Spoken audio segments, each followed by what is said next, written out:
Ferhat Şenyüz Kurt. Güfte ve bestesi Selim Öztaş'a ait Kürdü makamındaki eserini seslendirecek. İnan ki ağlamadım, hüzünlüyüm sadece. Gözlerimdeki nemler çiğ gibi yağar böyle her gece.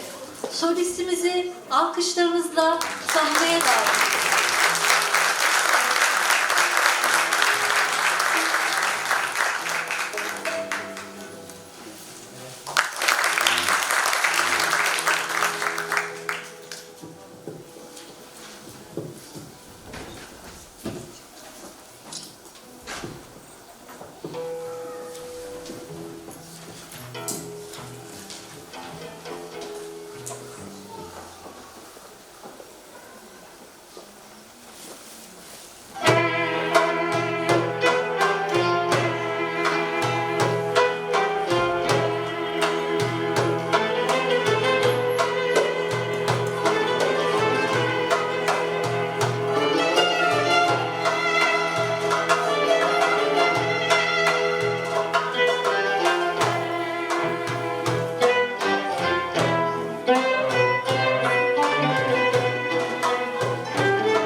Ağlamadım, hüzünlüyüm sadece. İnan ki ağlamadım, hüzünlüyüm sadece. Gözlerimdeki nemler çiğ gibi yağar böyle her gece. Gözlerimdeki nemler çiğ gibi yağar böyle her gece. Güz gülleri gibi hiç bahar yaşamadım. Güz gülleri gibi hiç bahar yaşamadım.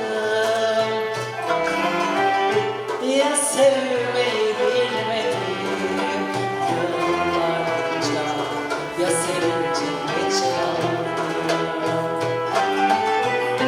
Ya sevmeyi bilmedim yıllarca, ya sevince geç kaldım.